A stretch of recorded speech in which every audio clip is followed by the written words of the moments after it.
298쪽 제4시간 근세교회 성령론. 근세는 언제부터냐? 1500년부터 1900년까지.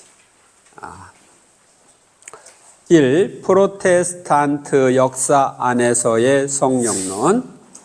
종교개혁자들 루터와 칼뱅은 삼위일체 교의에 대하여 니케아 콘스탄티노폴리스의 신경을 받아들였습니다. 지금 우리가 주일날 하고 있는 그 신경을 받아들인 거예요. 다음은 루터의 글입니다. 하느님은 사전의 외적인 말씀과 함께 또는 그 말씀을 통해서가 아니면 당신의 영이나 은총을 누구에게도 주시지 않는다. 바로 이것이 열광주의자들, 달리 말하면 말씀과는 독립적으로 그리고 이 말씀 이전에 영을 가지고 있다고 우쭐대는 자들, 그리하여 성서나 구전 말씀을 자기 멋대로 알아듣고 해석하는 자들과 대결하여 우리가 단언해야 할 점이다. 우리는 하느님은 외적인 말씀과 성사들을 통해서만 우리 인간들과 관계를 가지고자 하신다는 것을 단언해야 할 의무가 있는 것이다. 이 말씀과 성사들과 무관하게 성령에 대해 이야기된 모든 것은 마귀의 소행이다. 이 루터가 종교개혁 한다고 일어나서 막 그렇게 하니까 이제 옆에 또 따라오는 사람들이 다른 얘기들을 막 하니까 이 얘기를 한 거예요. 루터는 성령에게 부여한 역할을 매우 훌륭하게 정의했습니다. 아버지를 창조주라고 부르고 아들을 구원자라고 부르듯이 성령은 자신의 업적에 따라 성화하는 분으로 불려야 한다. 이 성화는 어떻게 이루어지는가? 성령은 무엇보다 우리를 자신의 거룩한 공동체로 인도한다. 그게 교회죠. 교회 안에서 성령은 복음 선포를 통하여 우리를 그리스도께 인도한다. 왜냐하면 성령이 복음 선포를 통하여 우리 마음을 움직여주지 않았다면 그대도 나도 그리스도에 대하여 무엇인가를 알지 못하였을 것이며 그리스도를 믿거나 그리스도를 주님으로 받아들이지 못했을 것이기 때문이다. 모르면 못 받아들이는 거죠. 성령은 이 세상에 자신에게 속한 공동체를 가지고 있다.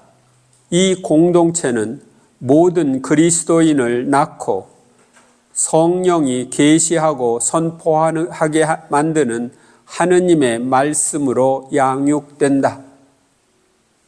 성령은 마음들을 조명하고 타오르게 하여 말씀을 듣고 받아들여서 말씀에 결합되어 충실하게 머물게 한다. 그리스도를 선포하지 않는 곳에서는 성령이 활동하지 않는다.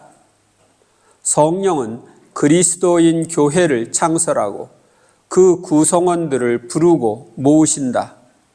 교회 밖에서는 어느 누구도 그리스도께 올 수 없다. 그리스도인을 만드는 과정에 관하여 루터는 마리아에게서 가장 순수한 전형을 발견하고 마리아의 노래에 대한 주석에서 다음과 같이 예찬하였습니다. 이 거룩한 찬가를 더욱 잘 이해하기 위하여 동정녀 마리아는 성령에 의해 조명되고 가르침 받은 체험을 한 후에 비로소 말한다는 사실에 주목할 필요가 있다. 왜냐하면 성령께서 즉각적으로 밝혀주지 않으면 아무도 하느님이나 그분의 말씀을 이해할 수 없기 때문이다. 성령의 활동을 경험하고 맛보고 느껴야 한다. 이런 경험을 통하여 우리는 성령의 학교에 있는 것이다. 이 학교를 거치지 않으면 단어들은 단어로 남아있을 뿐이다. 그래서 성령이 함께 하지 않으면 그냥 단어가 살아있는 단어가 아니라 죽은 단어로 그냥 남아있는 거예요. 성서를 이해하기 위해서는 성령의 비추임이 필요합니다. 이는 당연한 진리입니다. 루터가 믿었던 것처럼 교회를 존재하게 만드는 것은 말씀에 대한 신앙이란 조건입니다. 그러나 칼뱅은 성령의 내적인 증언이 영감을 받은 하느님의 말씀인지를 결정하는 기준이라고 보았습니다. 그는 제세례주의자들에게 맞서서 유아세례, 교회의 거룩함, 구약과 신약의 관계, 성서의 중요성을 옹호하였습니다. 이 제세례주의자는 뭐냐면 유아세례는 잘못된 거다. 다시 세례받아야 된다. 그게 이제 제세례주의예요. 그러니까 나이가 들어서 제세례를 받아야 된다. 그의 관심은 하느님 한 분에게만 성서에 권을 부여하는 것이고 우리 안에서 하느님이 활동하심을 인정하는 것이었습니다. 다음은 칼뱅이 1539년에 쓴 글입니다. 우리는 인간적인 이유나 상황 또는 추정보다 더 높은 차원에서 성서의 권위를 받아들여야 한다. 그리하여 우리는 성령의 내적인 증언 위에 성서의 기반을 두어야 한다. 왜냐하면 성서는 자신의 고유한 엄위함 안에 존경받을 이유가 있기 때문이다. 그럼에도 불구하고 성서는 우리 마음 안에서 성령에 의해 날인될 때 참으로 우리를 감동시키기 시작한다.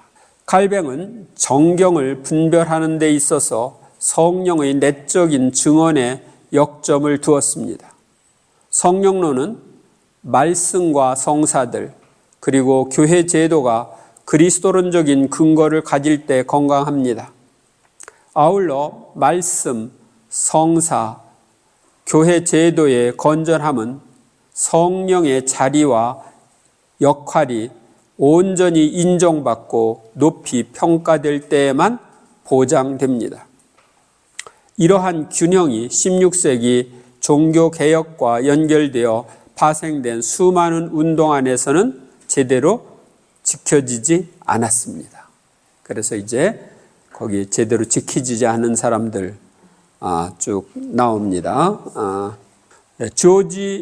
그러니까 칼뱅이나 루터는 우리 가톨릭 교회에서 떨어져 나갈 때 같은 견해를 가지고 있어요.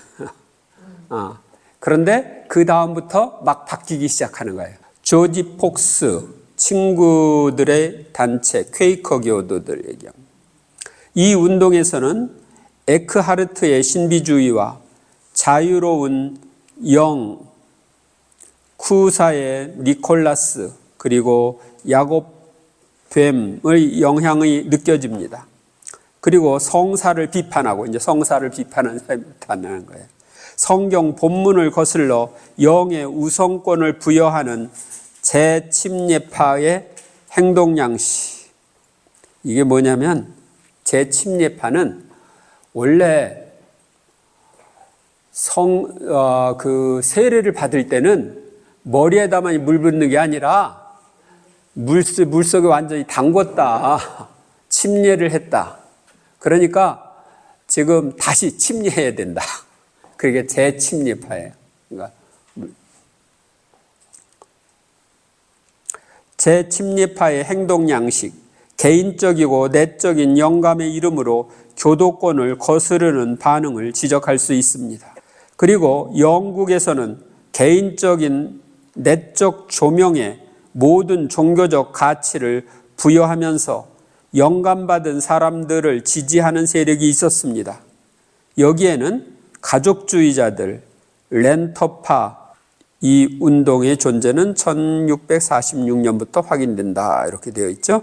이 운동은 세 시대 개념을 가지고 아버지 시대, 아들 시대, 그리고 모든 인간에게 퍼지게 될 성령의 시대로 구분을 합니다. 세 시대로 렌터파에서는 구분을 합니다.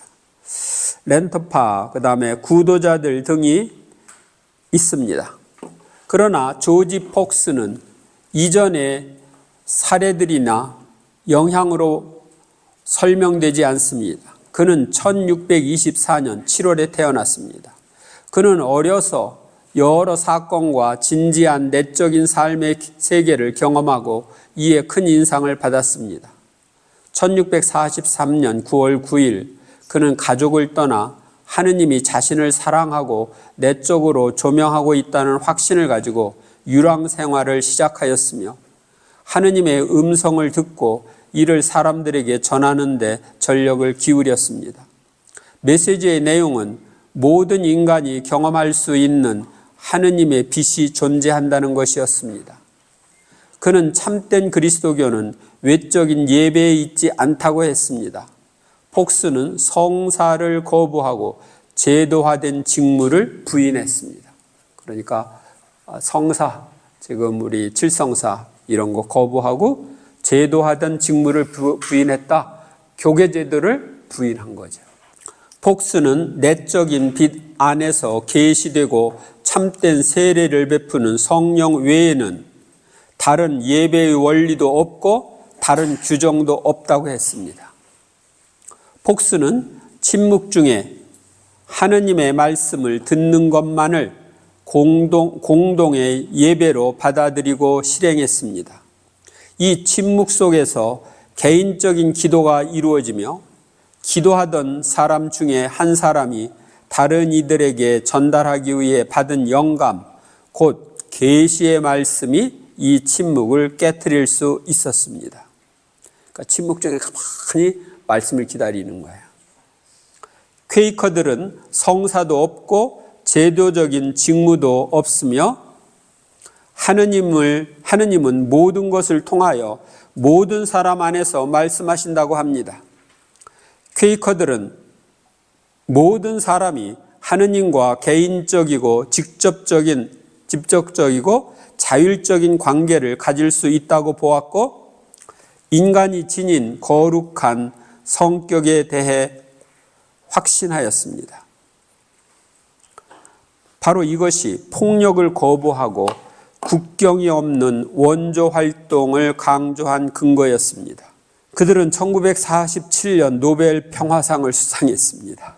퀘이커들은 자유주의 퀘이커들과 복음주의 퀘이커들로 나누어져 있으며 한국에서는 종교 친위의 무교회주의자들이라고 불리기도 합니다. 그러니까 무교회제, 교회가 필요 없다. 예, 그래서 옛날에 아마 한국에서는 함석헌옹이라고 유명한 사람이, 이 사람이 이제 이 퀘이커거든. 들어본 적 있어요? 옛날에 유명한 사람이었어요. 폭스는 양심의 빛과 성령을 잘 구별하지 않았습니다. 그뿐만 아니라 그는 셋째 위격으로서의 성령의 신학을 가지고 있지 않았습니다. 그에게는 교회의 의미가 결여되어 있었습니다. 영감을 기본으로 하는 그의 절대적인 개인주의는 한편으로는 영웅적이면서도 삶의 치명적인 한계를 드러냈습니다. 퀘이커들의 입장은 신약 성경을 통해 정당화될 수 없습니다. 성서적인 입장이 아니다, 이런 얘기죠. 그 다음에 신심주의가 있습니다. 개신교 쪽입니다. 신심주의는 초기 루터주의에 활기를 주었습니다. 신심주의자는 제도교회에 대한 존경심을 표하면서도 믿는 이의 신앙이 활성화되고 개체화되는 것이 필요 불가결하다고 판단하였습니다. 영의 방문을 받은 열렬한 사람들은 작은 그룹으로 모여서 성경에 대하여 토론하고 내밀한 체험을 서로 나누었습니다. 자신을 엄격히 관리하는 매우 강한 도덕적이고 감상적인 요인이 이 그룹들의 특징을 이루었습니다. 좋은 것으로 보이죠? 우리 이것들도 요즘에 이제 개신교 같은 데 많이 하고 있는 겁니다. 신심주의자, 신심주의라는 말들은 필립 야곱 스페너가 1675년에 출간한 경건한 소망에서 비롯됩니다. 스페너는 신앙고백 선언의 순수성에 엄격하게 집착하는 정통 루터주의를 넘어서서 개인적인 신앙 체험을 되살리고자 하였습니다. 그는 루터에게서 신앙에 의한 의화의 개념을 취하였고, 그러니까 믿음으로 우리가 의화된다. 이 개념은 하느님과 이웃의 적극적인 사랑으로 새로운 탄생의 체험으로 표현됩니다. 스페너는 자신이 교회의 개혁자라는 이미지를 거부하였으나 실제로는 교회의 개혁의 원리를 도입하였으며 이렇게 말하였습니다. 목회자는 은사를 독점하지도 않고 모든 은사를 지니고 있지도 않다. 성령은 모든 신자들 안에서 참된 그리스도인 그룹 안에서 활동하신다. 그러므로 성령이 활동하시도록 해야 한다. 성령 없이 성서는 단지 죽은 문자에 지나지 않고 다른 텍스트들 가운데 하나일 뿐이다. 또 성령 없이는 영혼과 생명을 위해 활동하시는 하느님의 말씀과 현존도 부재한다. 맞는 말이긴 맞는 말입니다. 성령이 그 모든 것을 이해시키고 활력적으로 하니까.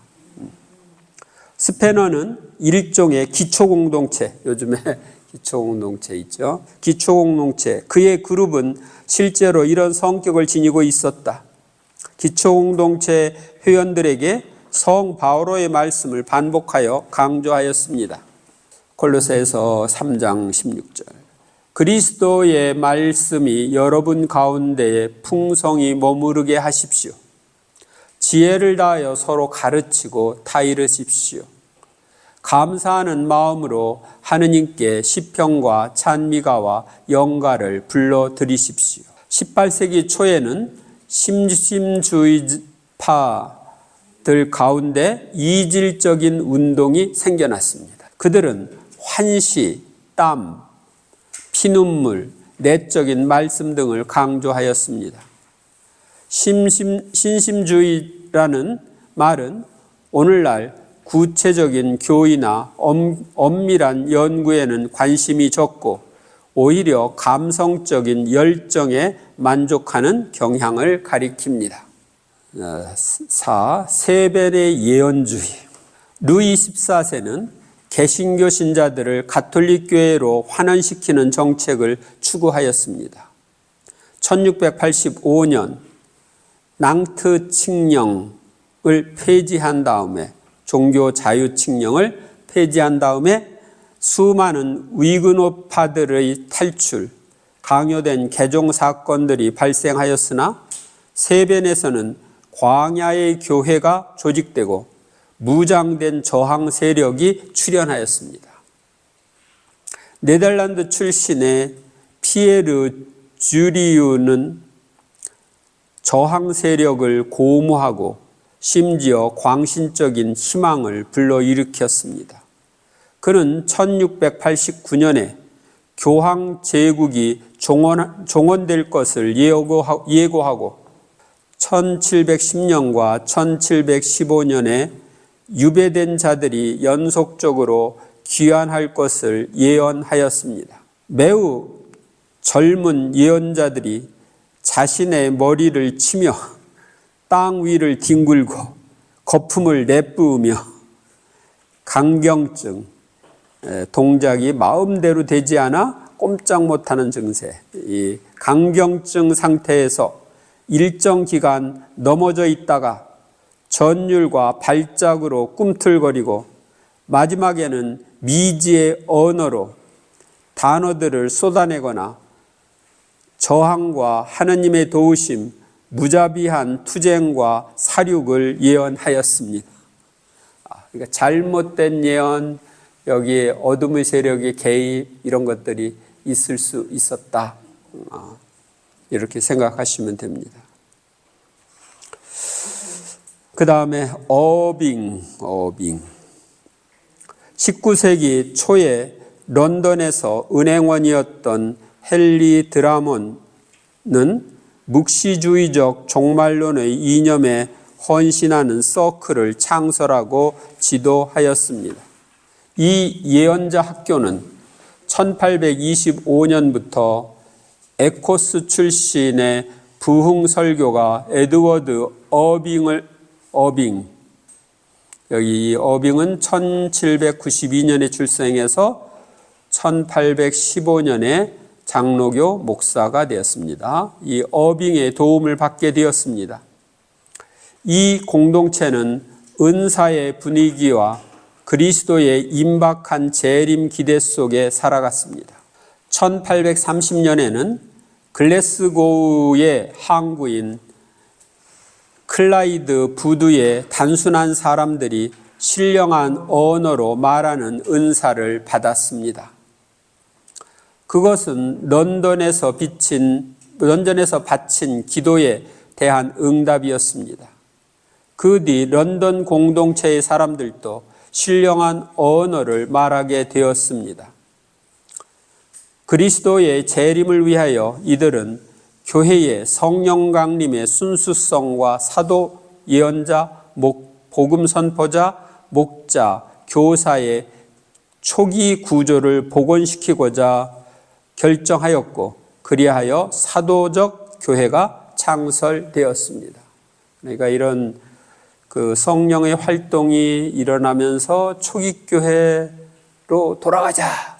그래서 이런 사도 교회를 창설하는 교파가 하나 더 생긴 거죠. 개신교의 부흥운동. 개신교 공동체들의 삶은 성령의 활동에 속하는 신앙 부흥을 통하여 점점이 이어졌습니다. 존 웨슬레와 영국과 미국에서의 감리교 활동. 이 존 웨슬레는 성공회 사제였습니다. 그런데 이제 이 사람에게서 성령의 그런 은사 부흥 운동이 시작되어 가지고 거기에 사람들이 모이다 보니까 그게 나중에 교파가 돼서 감리교가 된 거예요. 프랑스에서의 1830년의 신앙 부흥, 1858년 미국에서의 신앙 부흥, 1905년 웨일즈 지방의 신앙 부흥, 드롬의 선교사단의 활동 등이 그것입니다. 개신교에서 부흥운동이 어떻게 일어나는지를 얘기합니다. 다음과 같이 얀 둘레라는 젊은 목자 신학도의 글에 나타나 있습니다. 하느님의 영은 우리를 앞질러 행동하시지 우리들 앞에서는 행동하시지 않는다. 내가 온 힘을 기울여 이 영을 부르면 그 영이 나의 본당을 흔들어 주신다. 무슨 소리인지 못 알아듣는다. 하느님의 영은 우리를 앞질러서 행동한다. 바로 우리 앞에서 행동하는 게 아니고, 그리고 내가 온 힘을 기울여 이 영을 부르면, 성령을 부르면 그 영이 나의 본당을 흔들어 주신다. 본당을 활성화시킨다. 움직인다. 그런 얘기지. 근세의 사상가들. 칸트 알죠? 1784년 계몽은 무엇인가를 간행했습니다. 1793년에는 순수 이성 안에서의 종교를 간행했고 그리스도교의 역사를 이성 종교를 향한 점진적인 상승으로 해석했습니다. 헤겔은 계몽을 오성의 허영이라고 기각하였습니다. 젊은 날의 저서인 그리스도교의 영과 그 운명에서 헤겔은 요한복음의 약속을 중심으로 구축되는 철학의 기획을 예고하였습니다. 하느님과 인간의 화해와 만남, 객관적인 영과 주관적인 영의 화해와 만남이 그것이었습니다. 쉐를링은 성령은 이상적인 원리이며 새로운 세상을 지배하는 영혼이다 라고 했습니다. 또한 교회는 베드로가 놓은 기초에서 출발하고 바오로를 수단으로 하여 목표를 향해 나아간다. 그 목표는 바로 요한의 교회가 되는 것이다 라고도 했습니다. 요한의 교회는 묵상, 관상, 이렇게 깊이 성장하는 그런 교회를 가리킵니다. 뮬러는 제3의 나라를 썼고 극적인 운명을 상기시키는 이 제목은 히틀러에게도 영감을 주었습니다. 히틀러는 자신의 천년을 위한 역사적 미래를 확고하게 만들었다고 선언하였습니다. 그 역시 천년 왕국을 꿈꾼 것입니다. 이러한 부분들이 이제 개신교 쪽에서 일어난 성령과 관련되는 그런 운동들입니다.